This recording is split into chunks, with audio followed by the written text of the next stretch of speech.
Supreme court ने एक अहम टिप्पणी करते हुए कहा है कि राष्ट्रपति को राज्यपाल द्वारा उनके विचार के लिए भेजे गए विधेयकों पर 3 महीने के भीतर निर्णय लेना अनिवार्य होगा।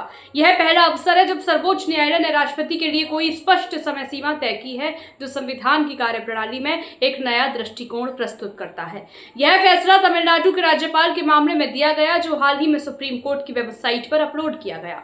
कोर्ट ने यह स्पष्ट किया कि जब कोई राज्यपाल किसी विधेयक को राष्ट्रपति के विचारार्थ सुरक्षित रखता है तो उसे प्राप्त होने की तारीख से 3 महीने के अंदर निर्णय लिया जाना चाहिए। तमिलनाडु के राज्यपाल RN रवि ने 10 विधेयकों को राष्ट्रपति के पास भेजा था, जिन पर निर्णय लेने में देरी को लेकर विवाद खड़ा हुआ। इसी संदर्भ में सुप्रीम कोर्ट ने यह निर्देश दिया कि विधायिकाओं द्वारा पारित विधेयकों पर राज्यपालों को समयबद्ध निर्णय लेना होगा, जिससे राज्य की कानून व्यवस्था में किसी प्रकार की रुकावट न आए।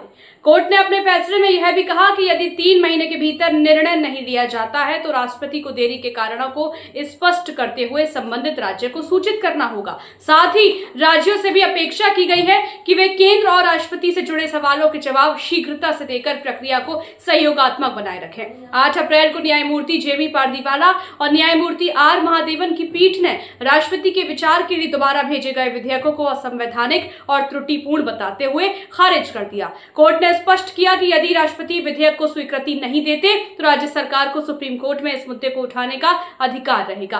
फैसले में संविधान के अनुच्छेद 200 का भी उल्लेख किया गया, जिसमें यह कहा गया कि राज्यपाल किसी विधेयक को अनिश्चित काल तक लंबित नहीं रख सकते। हालांकि अनुच्छेद में कोई तय समय सीमा नहीं दी गई है, लेकिन इसका आशय यह नहीं है कि राज्यपाल विधेयकों को लंबे समय तक रोके रखे और कानून निर्माण की प्रक्रिया में बाधा बने। इस ऐतिहासिक फैसले पर कांग्रेस के वरिष्ठ नेता कपिल सिब्बल ने प्रतिक्रिया देते हुए कहा कि यह निर्णय संघीय ढांचे को मजबूत करता है और राज्यपालों की भूमिका को स्पष्ट करता है।